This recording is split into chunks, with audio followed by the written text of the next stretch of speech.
katapos sa gitawag investigative judgment unsay mahitabo sa mga daotan. Karon ato ni siyang hisgutan. Ato ni itakol karon kung unsa ang advance nga ihatag nga silot ni adtong mga daotan. Kani para rin sa mga daotan. Pero ang matarong aning panahon na pa dapat kalibutan. Pero ang mga daotan ani tanawa at unsa ning kasuko sa Dios mga utana ko ninyo masuko ba gyud ang Dios? Kung masuko ang tawo, mas grabe ang Ginoo masuko. No, nag-ingon diri sa Revelation 16:15 in English ba ni gini. Behold, I am coming like a thief. Revelation 16:15. Moanhi siya nga samas kawatan. Walay kawatan nga magpahibalo nga moagi ko niya di alas 12 mukuha ko sa inyong manok. Ang nagaingon diri, blessed is the one who stays awake. Kanang bitang blessed is the one who stays awake. Kato bitang mura siya o vigilant ba. Kanang pulong magun nga vigilant, sumpay sa atong topic ganina nga kanunay nang hinulsol. Unsaon man kuno nimo pag vigilant be nga ang yawa kanunay man sa atong palibot, pinaagi ra gyud sa pag ampo og paghinulsol. Keeping his garments on, ang iyang garments, di ba kung kita limpyada kaayo, ang atong sinina di gyud nato palamaan, butangan gyud nato og kanang surf, butangan gyud nato og mga pampaputi. Sa ato pa, ingon ana po ang atong kagalingon nga ikip gyud nato nga kanunay tang limpyo pinagis pag ampong panghinulsol, that he may not go about naked and be seen exposed. Nga di ta makita sa Dios nga hubo og na expose. Meaning nga dili ta makita sa Ginoo ba nga kung magkanunay ta maghinulsol sa atong sala manggod, nagkeep ta sa to ang sinina nga ani-ani manggod ang Ginoo nagpasalob nato og pagkamatarong. Ang atong garments ang gisulob karon pagkamatarong. Giampingan nimo nang sanina kay iya na as Ginoo. Kay ang nagpakamatarong nato dili atong kagalingon. Kun dili ang Ginoo, ingon ang Ginoo nga suluban tikas pagkamatarong. Ikip ni nga limpyo kanunay aron inigbalik nako dili ka nako makita nga hubo. Kay ug makita ka nako nga hubo, diretso na ka nako ilitson. Hubo na kada. Na. Okay, ang Roma 1:18 nag-ingon. Kay ang kaligot-got sa Dios ginapadaya gikan sa langit batok sa tanan nga dili pagka-Diosnon og sa dili pagkamatarong sa mga tao nga managpugong sa kamaturan pinaagis pagkadili matarong. Nakahibalo na ka sa pagkamatarong pero imo pag yung gipugngan kay mubuhat pag yung kag dili matarong. Lord, murag nindot maning dili sa matarong kay makahugoy-hugoy, makainom-inom, makapanglangyaw. Unya kung magminatarong ko, boring kay Lord nya KG po kay ka. Wa kay ayo.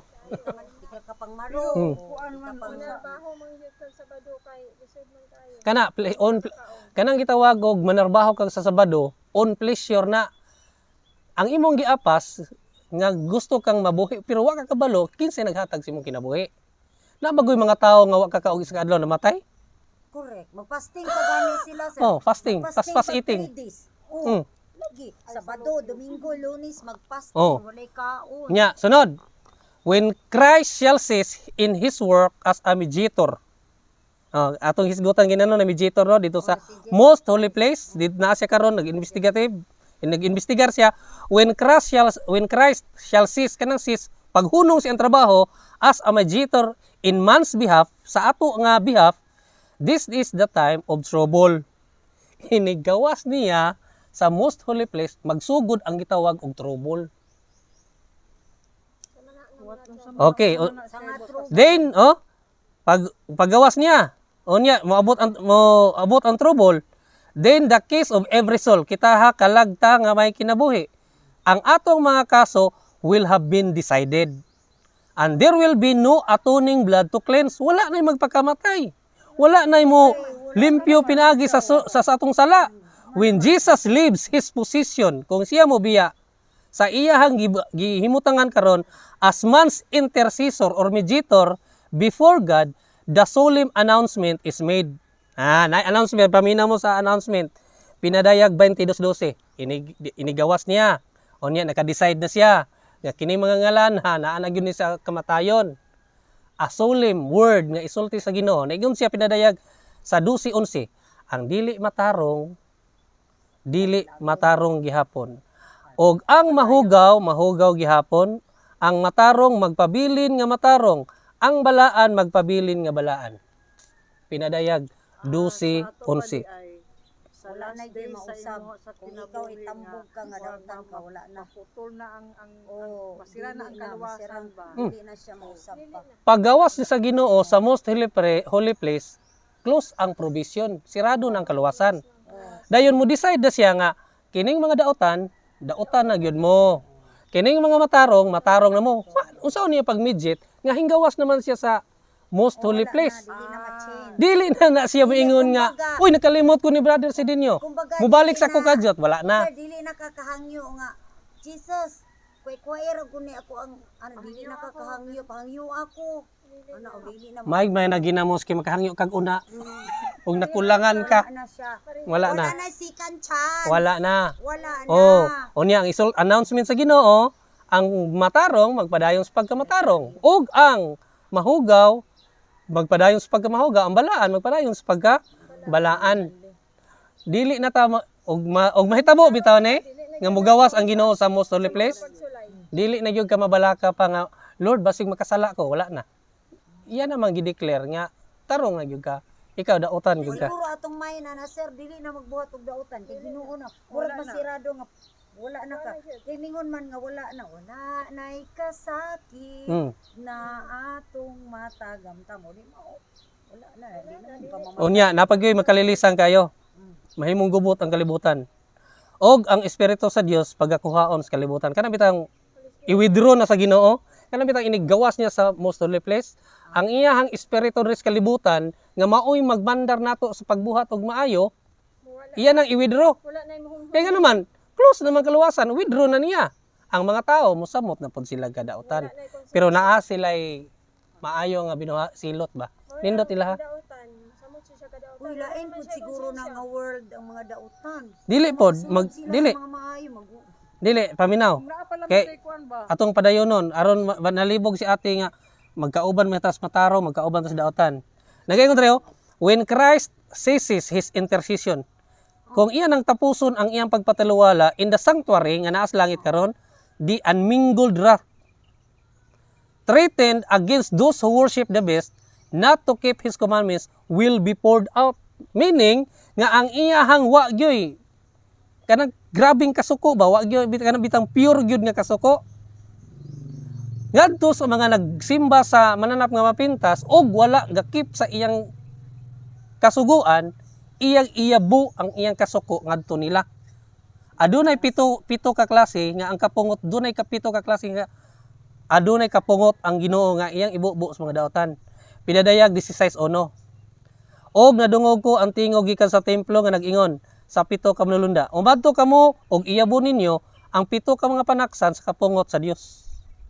Kuyaw dining kapungot sa Ginoo no, kung gi-describe murag gyud nas panaksan. Imagine ako ba? Wala na jud siya kuan, wala na siya kaluoy. Ang panaksan na ang Natigom. Pangingon niya, Lord, pasaylo, murag dili na sa mudawat ana og pasaylo ako. Wala na. Hinggawas na siya. Wala naman gibuhian naman niya ang iyahang kuan. Wala na gid kay paglaom diha. Yabo ang ice nga 50 ka kilo. Kini siya, mo ni siya kuan. mga katag na ta dili. Mo ni siya hukom ni adtong nagsimba sa mananap nga mapintas og wala gakip sa iyahang commandments.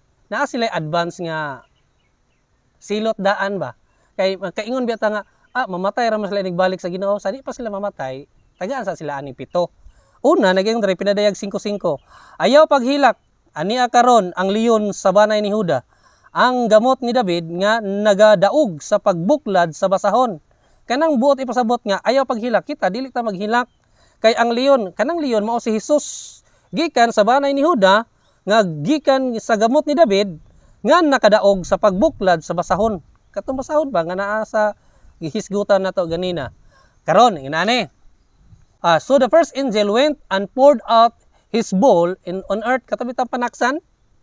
Pagyabo niya sa panaksan, para nis mga dautan ha. Para nis mga dautan. Walay matarong ani nga nakita karon. Sa ato padaotan ra gyud ang naa dinhi. Ang panaksan giyabo. Og ang pagyabos panaksan og ni lukop sa tibuok kalibutan og sa tanang katawan og sa mananap nga mapintas og nagsimba sa iyang imahen ang samad nga mangilad. Mga kabaho. Ang kanire bang gi-describe ani nga samad nga mangilad gikan sa imong lapalapa hangtod gyud sa imuhag yung sa imuhang alimpulo. Dili pa din ni mao. Ang first nga plague or hampak nga ihatag sa Ginoo ngadto sa mga daotan ang samad nga mangilad. Ang sunod, napakay samad. Sigundahan pagyud ka. The second angel poured out his bowl into the sea, and it became like the blood of a corpse, and every living thing died that was in the sea. Ang dagat mahimong dugo sama sa patayng tao. Nya ang mga daotan Ko gyud og samot ang mangingisda. dili wala na di na ka pangisda na kay mga oy magpiknik ta ato ka dagat yung perting napasama sa dugong patay perting bahua wa na yung mga isda tanang patay isda ni patay siguro. Munang suko lagi kay sila Ginoo. Oh unya kani dili naman sila ani makahinulsol kay di ba ato nung gihisgutan nga hinggawas na sa sanktuaryo. Oh mo na ni ilahang silot. Sunod, the third angel poured out his bowl into the rivers and the spring of water and became blood. Ganina Kakainom. dagat karon ang spring ang tabang suba og mga tinubdan sa tubig mahimong dugo. Nya mingon. Manay katulo. Mingon ko kag patya na lang ko Ginoo oy di pod. Unya pagyabor ra ba ani sa panaksan niingon ring manalunda nga ingon ring manalunda oh ini-appreciate sila sa Ginoo. Kay nakita man sa mga manalunda nga grabe pugad badaotan ni mga tawahan ay wa gyud paginulsol ingon ring mga manalunda ay matarong ikaw nga mao ang karon og kaniadto. Ikaw ang balaan kay gihukman mo ang daotan sa ingon niini. Ingon ang manalunda. Mayon imong gihimo Lord kay ingon ana gyud. For they have shed the blood of saints, ilang gipatay ang mga balaan, mga santos o mga propeta. And you have given them blood to drink. Oh, himo silang gipainom sa dugo. It is what they deserve. Ingon ang manulunda sa Pinadayag City. Heard the altar saying, yes Lord God, the Almighty, true and just are your judgment. Matarong og tinuod ang imong mga hukom. Ikaapat malunda. The fourth angel poured out his bowl on the sun. Gibubo ang panaksan diha sa adlaw. San? Sun. Sa san? Oh. And it was allowed to scorch people with fire. Gitagaan ang kalaang adlaw o gahom sa kainit o gisunog ang tanang mga tao. Karon ang pangutana wala gihisgutan sa mga teksto nga naulian ka sa imong samad. Wa po butang diha nga ang dagat nimbalik siyang normal og ang spring og ang mga tab-ang nga tubig nimbalik siyang kahimtang nga normal. Wala. Unya naa pa gyud ni ang init kaayo. Oh, they were scorched by the fierce heat and they cursed the name of God. Ilang gitunglo ang Ginoo. Had power over these plagues. They did not repent and give him glory. Wa gyapon sila maginulsol ug wa naghatag og himaya. Wala naman ang konsensya. Unya ikalima. The fifth angel poured out his bowl on the throne of the beast and its kingdom was plunged into darkness. Dunay kangit-ngit nga kadyot sa trono sa gingharian sa manap nga mapintas. Pero wala gihapon sila maghinulsol sa ilang mga binuhatan. Sa tinigita doon tong kita sa ngano ta kaduol. Sunod. Munang ingon ba nga kanang Lahi ang kalibutan sa mga matarong. Uy, akong natugkad nagnahon ako. Lahi ang kalibutan sa mga matarong ana murag duha nang kuan na ilain ang matarong ana og daw. Wala pa. Kay safe. Wala pa. Sanctuary. Ikaonom nga nangulunda. Di ba atong gihisgutan nato ang kasuko sa Ginoo no? Oh. The sixth angel poured out his bowl on the great river Euphrates, and its water was dried up to prepare the way for the kingdoms from the east.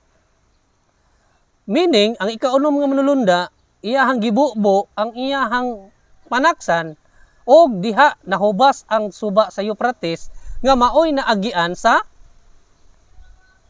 Ginoo, Eastman. And I saw coming out the mouth of the dragon, out of the mouth of the beast, and out of the mouth of the false prophet, 3 unclean spirits like frogs, for they were demonic spirits performing signs. No? Pinadayag 13:13, naghimo og daggong ilhanan lakip ang kalayo sa langit, gipanakanaog sa yuta at tubangan sa tao. Muna ikaunom. Onya, ang ikapito, pinadayag 16:16, o gipanagtigom sila sa usa ka dapit nga sa Hebrohanon ginganlan og Armageddon. Sa ato pa ang kanang Armageddon, ang kanang word nga Megiddo ancient city na sa Israel. Kay kanang Megiddo, unsa man bukid ba, plato na siya, kay kanang plato bukid siya patag si mabaw. Kanang Megiddo diha mag-abot ang mga Philistines ug ang mga Israelites sa una sa pag-away. Gipanagtapok ang mga tao diha sa unsa gitawag og Armageddon, the place where the final battle will be fought between the forces of good and evil. Na diha na nimo makita matarong og daotan. Kay ngano man tapokon sila diha sa gitawag og Megiddo. Meaning ang katapusan gitawag og Armageddon. Pero walay gubat nga mahitabo diini kundi between good and evil.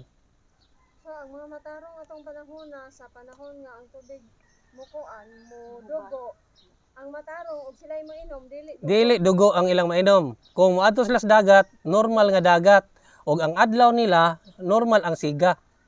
Kay wala man sila labot niini.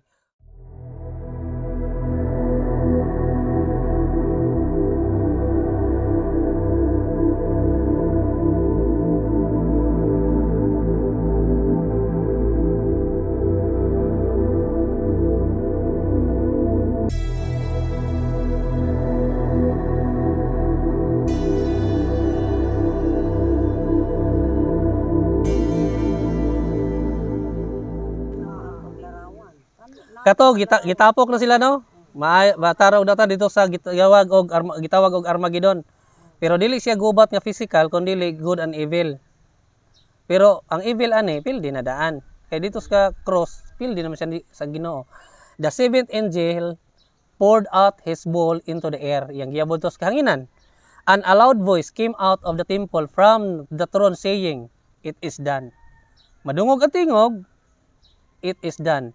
And there were flashes of lightning. Pag ingon nga it is done sa ikapito ha, diha sa kahanginan giyabo ang panaksan sa ikapitong manalunda, og ang tingog ningon nga it is done. Tapos na. Pagpangilat. Flashes of lightning, rumblings, pearls of thunder. Kuyaw kayo ang kuan ani murag yung pirlas ang iyahang kahayag sa mga kilat og dalugdog niini. And a great earthquake such as there had never been since man was on earth. Linog nga wa pagyud sukad ma-experience sa tawo nga nagpuyo niining kalibutana. So great was that earthquake, the great city was split into 3 parts and the city of nation fell. And God remembered Babylon the great, so make her drain the cup of the wine of the fury of his wrath. And every island fled away, and no mountains were to be found. Inigbalik sa Ginoo, inani metabo. Sa ikapito kahampak, inani ha? Sa ikapito kahampak, dramatic entrance sa pagbalik sa Ginoo. Kay mubalik ang Ginoo sa ikapito. Ikapito nga panaksan mo na entrance sa Ginoo. Gwapo kayo ang iyang entrance kana bitang mag-fireworks bita ka mag-opening sa tanggop, di ba no mga fireworks nga nindot kayo mga magpangilat yod. Inigbalik sa Ginoo na po na siya pang-awake. Oh, pang-awake ba? Ikapito, kuan mo na sang mga linog. Pag ingon nga it is done, kilat pa. Kanang gi-describe sa Mateo 24 nga kilat gikan sa silangan padong sa kasadpan, unya dunay paglinog, unya dunay pagpangilat, mo na siya entrance sa pagbalik sa Ginoo. Pinadayag 16. Sabi no, bunggi shoes. Oh. Sa pinadayag nang dili gyud ka mo tuo ingon nga to ana ang Ginoo ni balik sa Amerika. Pinadayag 16:20-21. Og ang tanang pulo nangalagiw og wala hikit pulo ha mga island. Ang mga bukid gikan sa langit nangahulog sa mga katawhan ang usa ka dakong ulan sa yelo ice og ang binuok sama sa usa ka talanton. Ang usa ka talanton 50 kilos. Dili pud ka matay. Isa mag-ana-ana Napakay Unya ang mga tao unsa ilang gisulti dire? Og gipasipalahan nila ang Dios tungod ining hampaka. Sa unang hampak hangtod si kapito, way namatay. Kay gano man, napa may nakapasipala. Kay og ipatay pa sila sa nauna, wala na mabutang dire nga sa teksto nga makapasipala ningon dire o gipasipalahan nila ang Dios tungod ni ining hampaka. Kay katuon ng panaksan, cancer na dito, dili kamatay. Oh, sa pagkakaroon.